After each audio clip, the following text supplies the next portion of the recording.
Hey, hey, hey, hey, salut. Hola, salut.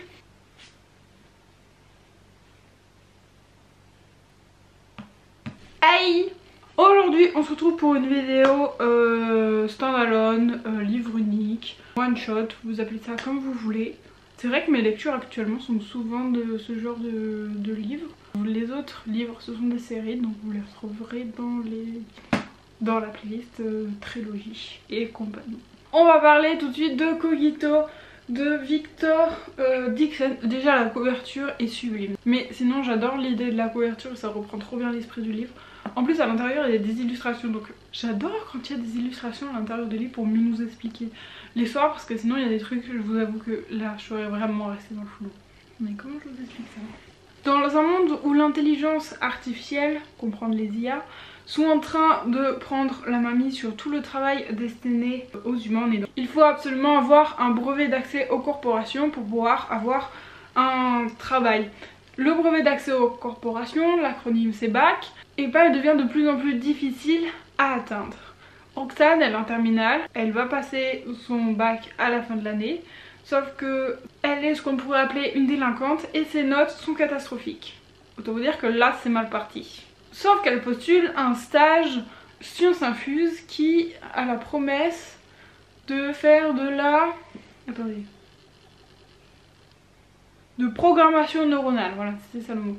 Un stage de programmation neuronale pour lui permettre d'apprendre tout le programme du bac, donc de bachoter très très bien, tout ça en une semaine, pour qu'elle puisse enfin l'avoir. Vous vous doutez bien que ce stage ça va pas passer comme prévu. Hein. On est plongé dans ce monde à une vitesse hallucinante et pourtant, eh ben, je me suis pas sentie paumée, j'étais vraiment dans le monde et je suis vraiment rentrée aisément. Donc c'est le même point que Phobos. Oh non, je vous ai pas fait la minute anecdote. Donc j'étais tranquillement à la bibliothèque, je cherchais des livres uniques ou la suite de mes sagas. Et là je tombe sur ce livre. Et là je me dis, attendez, travail de conscience, c'est le moment de le lire. Toi tu prends, on va te lire. Voilà comment je suis arrivée à lire ce livre. Qu'est-ce que je disais avant? Je me suis beaucoup plus attachée à Roxane qu'à Léonore. Je sais pas pourquoi, je l'ai trouvée un peu plus attachante. Peut-être un peu plus réfléchie, un peu plus mûre. Donc un bon point pour le livre. Moi en tout cas j'ai revu plein de notions de philosophie que j'étais en train de voir actuellement. Et même à un moment j'arrive au cours, je fais ah ça je l'ai vu dans mon livre, c'est trop génial. Après moi je suis passionnée de philo, je fais 7 heures de philo par semaine actuellement puisque je suis en spé humanité, littérature et philosophie. Donc ça me dérange pas du tout d'avoir des réflexions de philosophie dans un livre. Donc trouver ça dans un livre qui en soi c'est pas un classique, c'est pas un truc trop dur à avaler, où il y avait quand même un minimum d'action et où il y avait la réflexion philosophique derrière, c'était quand même hyper intéressant. Et on trouve aussi la réflexion sur les IA, sur la robotique. Donc c'était vraiment très intéressant et c'est vraiment une question très actuelle.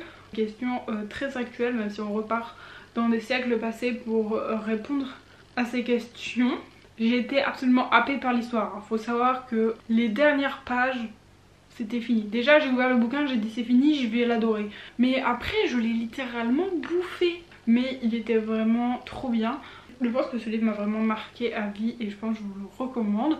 Là ça a l'air d'un truc un peu informatique, mais en vrai c'est hyper simple à comprendre et c'est pas nécessairement très compliqué. Il faut juste bien s'accrocher sur les passages philosophiques et sur d'informatique parce que c'est extrêmement lié. Et sinon j'ai bien apprécié l'histoire, le dénouement est clair, concis, correct. Même s'il y a un truc, je pourrais râler dessus parce que je râle sur tous les livres et que je l'ai vu à 10 km. Ça a pas non plus empiété sur l'histoire, donc ça allait. Et franchement, j'en attendais pas autant de ce livre et qui m'a surprise.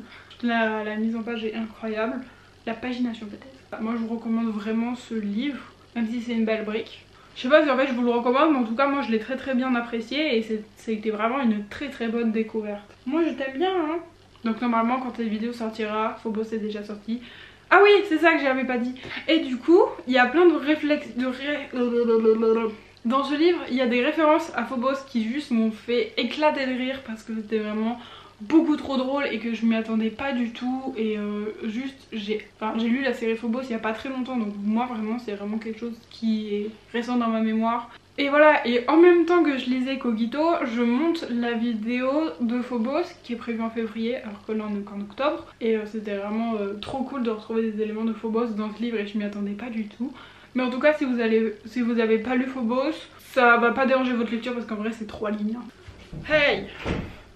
Je pensais faire la maline et dire j'ai changé de décor, ça va être fun, on va bouger, ça va être cool. J'ai mis plus de temps à régler le trépied, à mettre en place la caméra, à chercher le bon décor et machin. Pour tout ça, pour me retrouver avec quasiment le même fond rose que j'ai d'habitude. Je vous parle de... Enfin, d'habitude c'est là. Je vous parle de Celle qui marche la nuit de Delphine Bertolon. Il faut que je vous raconte comment je suis arrivée sur ce livre, ok? On était vers fin octobre. Donc je me suis dit, je suis à la bibliothèque, autant prendre j'avais envie d'un bon truc qui me fasse un peu peur. Pas trop, faut pas exagérer, que je puisse dormir la nuit. Vous avez une sélection un peu dans ce style là. Donc c'est l'histoire de Malo, parisien pur souche, il est né à Paris, il a vécu 15 ans de sa vie à Paris. Et son père va être muté à Nîmes. Son père et sa belle-mère vont acheter une maison perdue au fin fond, une sorte de forêt en fait. Je vais vous dire 15 minutes du village, enfin tout le monde se connaît dans le village. Vraiment il habite dans une zone vraiment rurale, donc vraiment dépaysement complet. Et dès qu'il rentre dans la maison, qui est une vieille maison, il a un pressentiment, et pas un bon pressentiment. Et au fur et à mesure sa soeur va se lier avec une amie imaginaire. Et lui là il dit, il y a un truc. Je vous laisse sur cette fin. J'ai passé un agréable moment. Vraiment, c'était mais juste tellement incroyable. On n'est pas sur un héros parfait, hein. Ça c'est bien.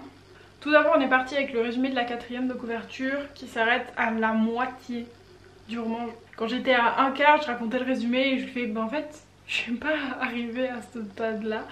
Du coup on m'a fait une réflexion très pertinente que je vais vous redire, c'est en mode avec le résumé tu sais ce qui va se passer. Petit problème sur les résumés qui s'arrêtent à la moitié du livre, pour moi c'est vraiment un quart du livre grand max, histoire de lancer l'intrigue et happer le lecteur, parce qu'il faut quand même mettre un peu en scène qu'est-ce qui va se passer, mais il faut pas non plus trop en dire sur l'intrigue et qu'est-ce qui va se passer de base, parce que sinon ça cache tout en fait.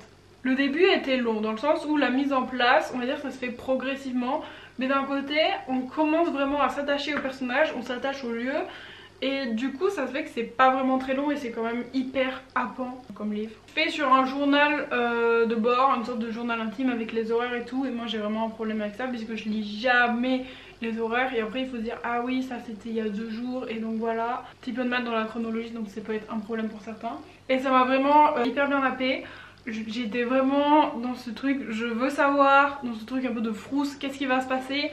Il y a vraiment des phénomènes paranormaux qui sont vraiment très bien imaginés et qui correspondent vraiment à l'ambiance du livre. Et franchement c'était incroyable, c'était vraiment une très bonne découverte. Et c'est absolument cohérent et ça tient debout, même s'il y a des trucs un peu bizarres qui se passent. Ça tient effectivement debout. Je sais pas, j'ai dû des histoires on va dire un peu bizarres qui sont pas à ce niveau là, parce que même les trucs qui sont étranges, qui devraient pas se passer normalement, et voilà ça n'a aucun sens entre eux. Et là vraiment ça avait un sens et dans la mémoire, dans l'idée collective, il y a une reprise de cette idée dans l'idée collective que genre tout le monde a. Ça correspond, vous voyez, c'est pas le truc en mode oh non on va partir dans un autre délire, ça va pas. C'est une sorte d'enquête en plus, on est vraiment happé et vous pouvez pas juste lâcher le livre. Une fois que vous avez dépassé la moitié c'est bon, hein. Absolument happé. Et j'ai jamais vu ce livre sur Instagram, sur YouTube, ni quoi que ce soit. Pour moi on va dire que c'était pas bas de gamme parce que j'ai passé un très bon moment, mais on va dire que j'ai lu extrêmement mieux et que moi du coup j'en attends un peu plus. Maintenant on va dire des thrillers et tout, et je pense qu'il va falloir que je me tourne vers la section plus adulte que jeunesse. Mais vraiment une super bonne lecture. C'est pas un coup de cœur mais vraiment on est sur une bonne lancée. Bon et maintenant il faut que je range mon magnifique fond rose. J'en ai marre de moi, je pensais que ce serait plus rapide et non ça a été beaucoup plus long. Bon la prochaine fois je retourne avec mon fond habituel. Je viens vous parler de Phobie de Sarah Cohen Scalis. Ce qui m'a d'abord plu dans ce livre, c'est que le dos est bleu ainsi que les pages. À l'intérieur elles sont blanches, hein, rassurez-vous, mais elles sont colorées. C'est super génial cette touche de bleu électrique sur ce livre.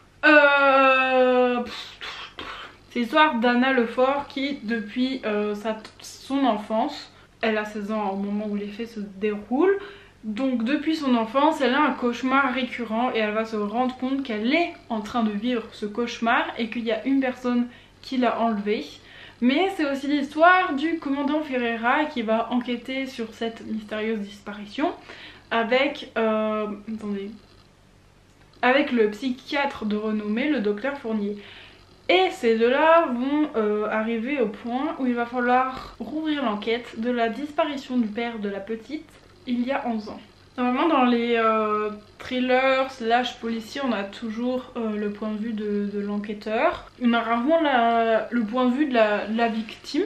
Et je m'attendais pas à ce qu'il y ait le point de vue d'Anna dedans. Je dois vous avouer que le point de vue d'Anna est super dur à lire. Vraiment il faut être bien accroché. Donc c'est pour ça que je recommande pas ce livre à tout le monde. Parce que c'est quand même assez dur à lire. Notamment les 85 premières pages sont extrêmement dures parce qu'il n'y a que le point de vue d'Anna avant que l'enquête commence et que vraiment le commandant Ferreira commence cette enquête tout simplement. Et c'était un peu dur à lire. Après c'est un peu moins parce que c'est entrecoupé des passages du commandant Ferreira et d'Anna. C'est un peu plus digeste, mais sinon c'était quand même assez compliqué à dire. Ce qui m'a aussi intéressé dans ce livre, c'était anticipation, horreur, thriller, conte de fées. Les genres se mélangent pour explorer toutes les facettes de l'angoisse. Et je ne peux qu'approuver cette phrase. Et si ça vous titille, je vous conseille de lire ce livre. C'était vraiment très zappant, mais en même temps c'était assez horrible et assez c'était assez dur à digérer comme histoire. Un retournement de situation incroyable. Même si vraiment je me suis dit mais attendez, l'histoire là elle s'arrête. Et en fait non, parce que il y a quand même certains détails à régler, à mettre au clair afin de terminer cette histoire. Pour moi c'est j'adore les histoires d'enquête et vous voyez il y a des moments où j'ai envie de les lire. Et là je suis repartie dans une phase où j'ai très envie de relire ce genre de truc, mais bon j'ai plein de trucs à finir. Bon bref, ça fait aussi très longtemps que ce livre me tendait les mains et je me disais il faut que je le lise, il faut que je le lise. Et puis au bout d'un moment, et ben tu le lis. Je pense que ces deux faits là font que j'ai adoré.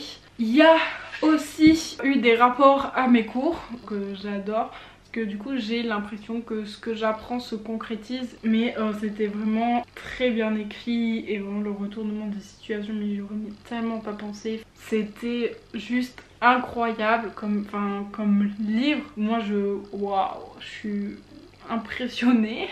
Voilà, j'ai beaucoup aimé ce livre, même s'il était assez difficile à lire par moments et j'ai vraiment pris peur à certains moments. En plus j'étais dans des lectures pas très faciles autour. Pas forcément mon kiff kiff, mais une super lecture quand même, très bonne découverte et je pense que ça va rester dans ma tête. Enfin ça fait déjà 2 semaines que je l'ai lu et c'est resté dans ma tête. Enfin 1 semaine que je l'ai lu et c'est resté dans ma tête. J'ai lu Accord perdu mais je n'ai pas le livre parce que je l'ai rendu et que j'avais pas envie de tourner tout de suite.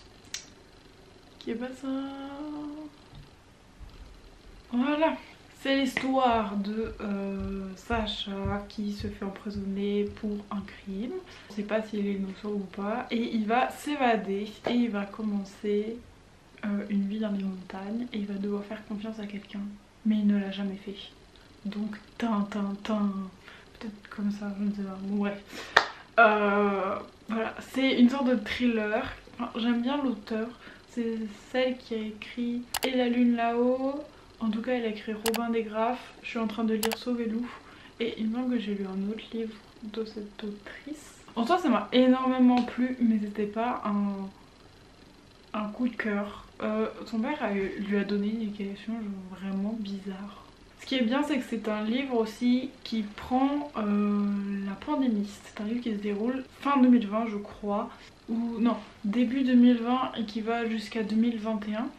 Donc du coup on avait que ce truc de masque, etc, etc, etc. Donc c'est assez sympa de voir ce qu'on a, enfin, ce que j'ai vécu moi, genre dans un roman. Et je pense que c'est ce qui va arriver de plus en plus. Mais en tout cas j'ai pas mal à ce côté là. Il y avait plusieurs points de vue, c'était assez sympa, surtout que ça convergeait un peu au même point. Même si au début, quand j'ai lu les 2 premiers passages, j'étais en mode mais qu'est-ce qu'une ces 2 personnages là qui n'ont aucun rapport avec ça. Et j'ai beaucoup aimé. Je l'ai lu très rapidement, c'était très addictif. J'ai pas forcément de points négatifs. En fait c'est dur parce que du coup je n'ai plus lu physiquement et j'ai perdu cette habitude de parler d'un livre que je n'ai pas physiquement. Donc je sais pas trop. En plus ma caméra a plus de batterie et j'ai envie de... Je pense que le personnage de Sacha il est pas spécialement attachant et je pense que c'est ce qui freine le truc. Mais sinon j'ai trouvé que c'était un très bon livre. Voilà, c'était quand même un super bon livre. Je ne m'attendais pas du tout parce que je suis un peu partie en mode ça va être quand même le résumé ne donne pas envie du tout.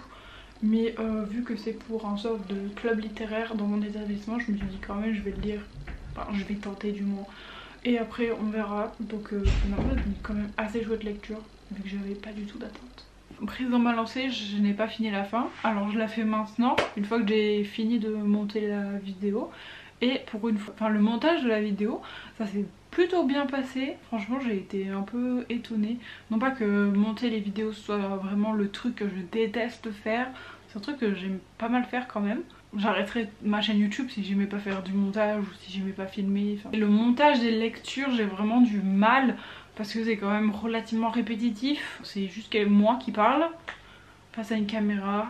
Plus en plus de mal à trouver la motivation pour faire ce genre de vidéo. Et le fait qu'on change de tenue, on change de décor, ça adoucit un peu le truc. Et là je pense que ça fait un moment que j'ai pas monté ce genre de vidéos. Enfin c'est des vidéos qui sont faciles à monter et qui sont rapides à monter. Et donc du coup bah, ça me permet de faire aussi une pause. Enfin dans un montage super compliqué qui prend toute ma tête, où il faut que je règle plein de problèmes. Là par exemple ça faisait depuis novembre, donc ça faisait décembre, janvier, février, mars, avril, ça faisait 5 mois que j'étais sur la même vidéo. Et là enfin j'ai changé de projet, je pense que ça aide vachement. Très contente de monter cette vidéo et qu'elle puisse voir le jour depuis le temps que les plans sont filmés. Voilà. En tout cas je vous dis à la prochaine. Je peux pas vous donner de date plus précise parce que je sais pas quand ça sera. Mais sur ce je vous dis bye.